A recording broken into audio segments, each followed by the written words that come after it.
Okay. Normally, we'll just open our XPS and then we'll open the files, like normally, like file, open. This is done after all corrections, right? Like that software correction. Yeah, this is our all the data which we will bring from there, the XPS.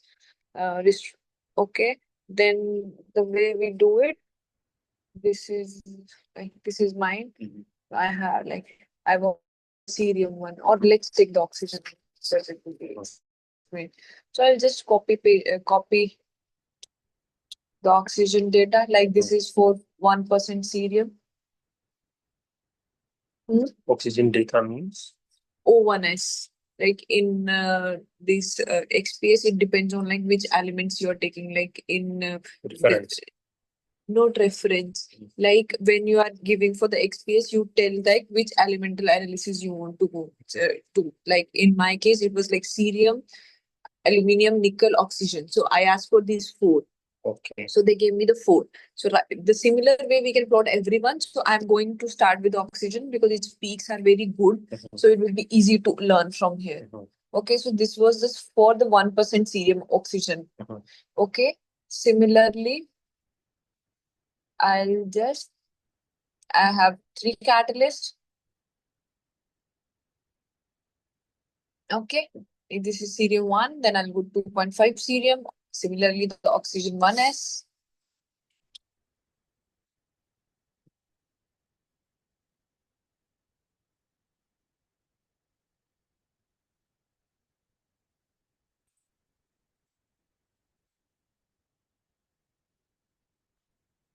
This is the 5%.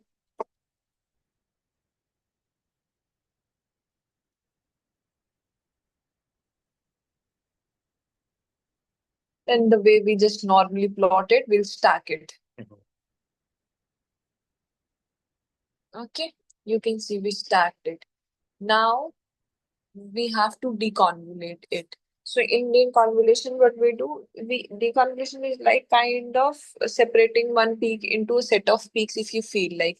And here, see if the peak is broad means it's a combination of, otherwise a peak will be a sharp peak. If there are like a broadness is there, then you can feel there are some other peaks also. Or you can go through the literature and see how the oxygen 1s pattern is there. So how many peaks you can expect, those kind of things you have to take the reference. So or other thing is you can do like hit and trial. If you won't have time, you will just uh pick number of peaks, how much will be there, it will take, otherwise it will give the straight lines for others. Like for this, we'll just go to, like for this, let's start with the one, like I'll just click it, select this, then I'll go to the analysis. In analysis, you will go to the peak and baseline, and then the multiple peak fit in that open dialog. And the peak function will take the Gaussian. Okay. Okay. Now you will try to pinpoint the peaks. See, I'm feeling like this is a broad peak and I have seen it comes two peaks. So I'll just try to take like this. I just took two peaks. Okay. Then I'll just open NLFit. This kind of browser will come. Now these are the iterations. Now you will iterate until it converts. So I iterate. See, when I'm iterating, the peaks are shifting.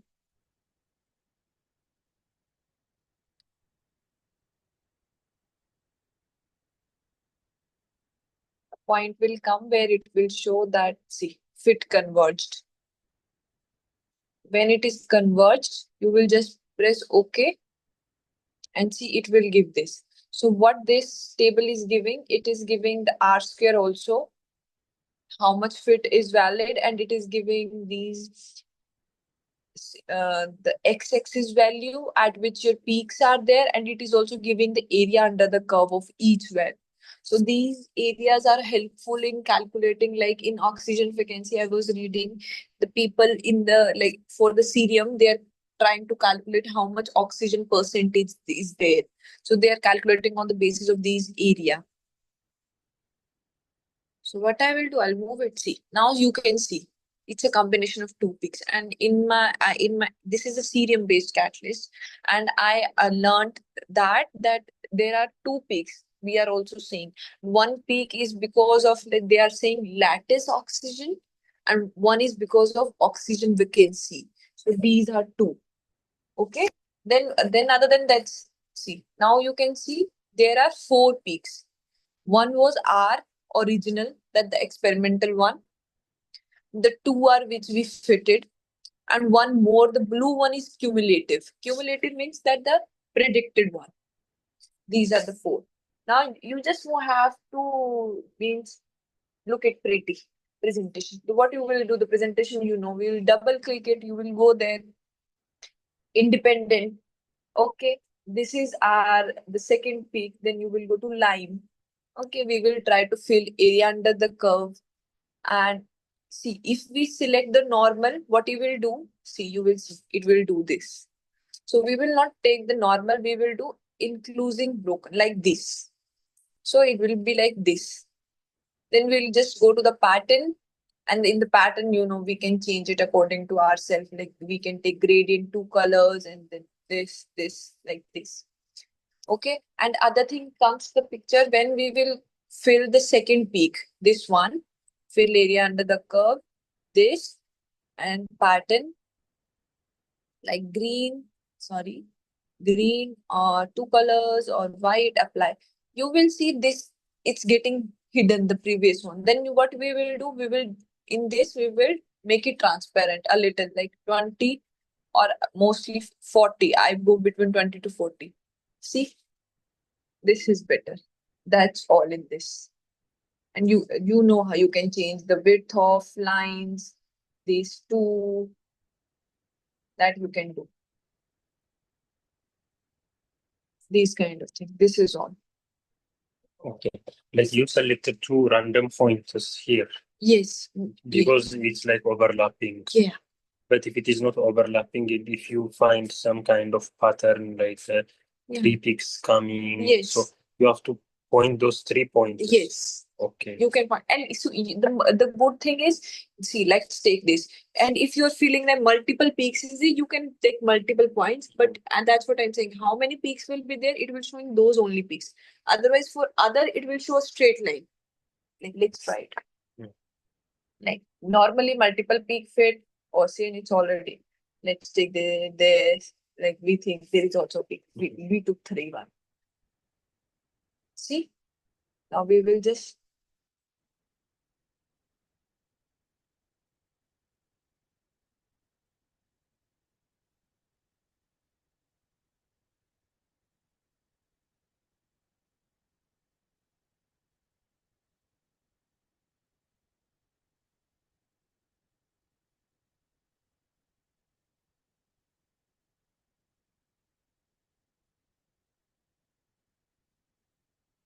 it gave this small peak here. Okay. If we want to delete it,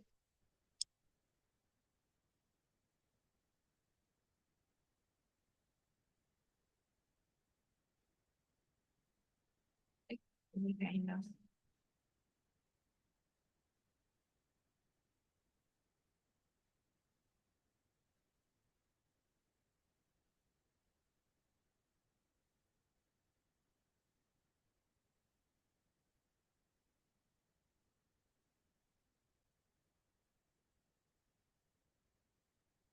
If you are feeling there is no much differences coming after iterating, then you can just press this one directly. Means iterating means like how you know what is the meaning, even like why we are iterating. Iterating, it's like iteration, like we are trying to make it like this, converging, that ours it should fit properly. Like na, in I think in computational mathematics we used to iterate to bring the solution near the actual solution. So we know we used to take initial guesses. In initial guesses, then we used to iterate, iteration 1, iteration 2, iteration 3, so that we are trying to reach to the actual solution. So these are those iteration. We are trying to reach the actual, like what will be the predicted like area and the x-axis value. We are iterating those. And I see if even now it's in 99 iteration I'm doing, and even I'm seeing the no much difference is coming in the peaks. So what I will do, I'll just press this fit until converged. So I saw that at 113 it converged.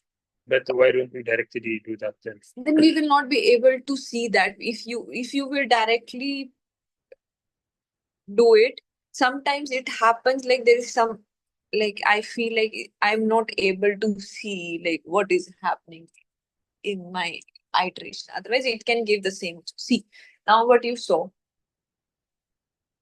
this is the third blue peak. See the third peak, it's a straight line.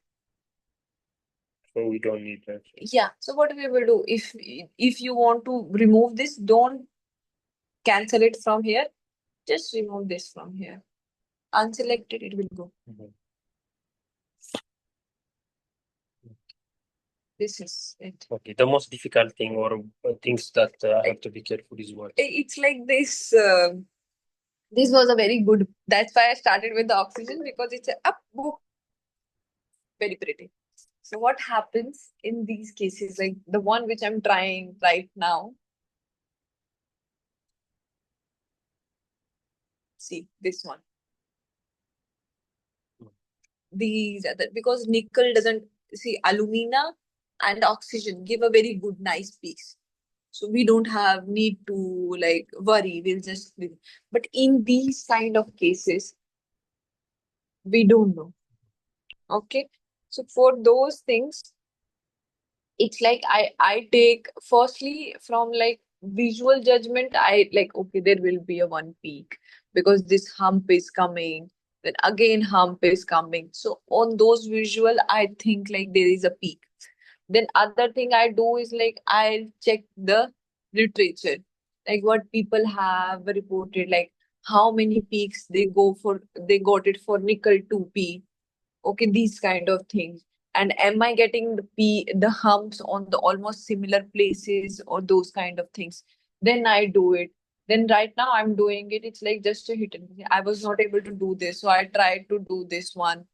Just trying like this, because I was thinking these are two peaks, but when I'm trying to make it two peaks, it's not coming. So now I took it as a one, and now let's see. This thing is coming. Now I have to iterate it. This thing is happening. See.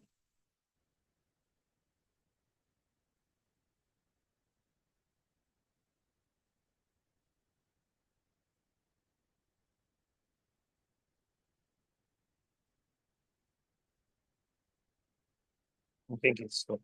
Huh? It's Yeah. not. But only issue I'm facing is that I want this thing to start from here. Okay, so shifting we can't do. No, we can't do. So now I have to like check the position where I'm like selecting the peaks in such a way that it can start from This zigzag over it, there is a blue color there. Yeah. So That's I told you, that's cumulative peak. so we can get it from the name because Yeah. it shows like this is cumulative. Yeah, it will show you from the This, for example, in this case, blue is not anything, right? It's not showing anything. this right? one. You can remove it. It's showing like it's like an extra peak in the outside. So we can say from here we are expecting like two major peaks. Yes, that's these two major peaks. This one and this one. And similarly here also. But right now I'm just trying to move it above. Okay, it should be like it should start from there. Yeah, that's it. See, this one I prepared these one.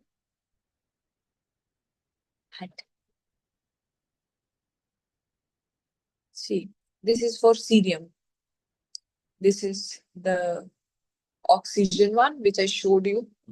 What is this represent? Like the two dots, like shifting is there. Shifting is there, and see the difference. Energy. Shifting in the shift is not that much because they are in almost similar range, like 530.1, 30.3. That there's no much that shift. However, you can see the intensities of peaks. See, when we are going above, these peak is related to the oxygen vacancies. Yeah. That's it. Yeah, 1 minute. Yeah, sure.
Okay. Okay, so So energy shifting, you're it's saying no much no energy shifting is that there much almost is a similar type. yeah, but the thing is, I'm seeing the intensity variation. Mhm. See, this green peak is getting increased, whereas the red one is getting decreased. So it means like oxygen vacancy Frequencies is are increasing. increasing, yeah, because of the cerium. Okay. Yeah, that has the cerium tendency because its oxidation shift is there, 3 positive to 2 positive. It shifts. It has a reduction oxidation property. Okay, because of that, it is happening. Those things are there. Okay. Then this is just deconvolution and all. Yeah.